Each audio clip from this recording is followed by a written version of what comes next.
Bonjour à tous et bienvenue dans cette nouvelle vidéo. Aujourd'hui, je vais vous présenter une étude statique sur cette pièce. Si vous trouvez ce contenu utile, n'hésitez pas à liker, commenter et partager la vidéo.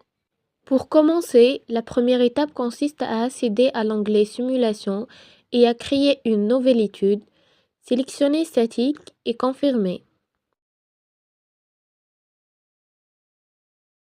Avant de démarrer, je vais exclure certaines pièces afin de simplifier l'analyse. Cette exclusion permet de réduire la complexité du modèle et de concentrer l'étude sur une zone spécifique.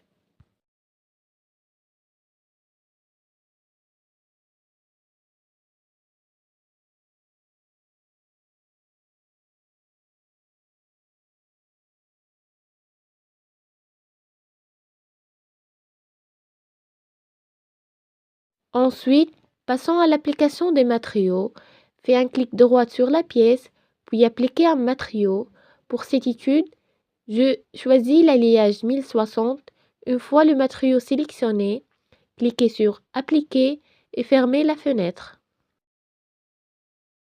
Maintenant, nous allons définir les interactions entre les composants. Cliquez sur Connexion, puis sur Interaction des composants. Ici, je vais mettre les éléments en contact et valider.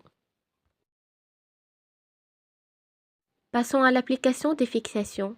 Cliquez sur Déplacement imposé, puis Géométrie fixe et sélectionnez les faces concernées, puis Valider. Ensuite, appliquons une force externe. Cliquez sur Chargement externe, puis sélectionnez Force. Choisissez la zone où la force sera appliquée et définissez sa valeur à 100 newtons, puis Validez. À cette étape, je vais ajouter une barre articulée pour simuler un mouvement spécifique. Faites un clic droit ici, sélectionnez barre articulée et choisissez les sommets appropriés, puis Validez.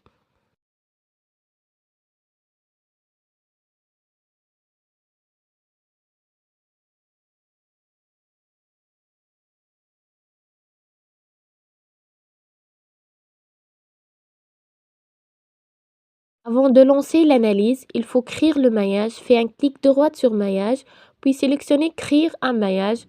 Pour cette étude, je vais choisir un maillage standard pour minimiser le temps de calcul. Une fois le maillage généré, vous pouvez le visualiser.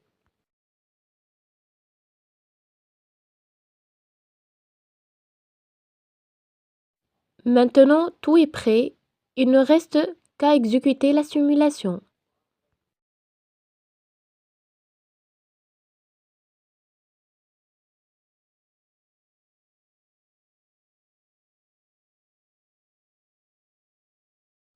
Voici le résultat de notre étude. Pour visualiser l'animation, faites un clic droit sur Contrainte, puis sélectionnez Animer.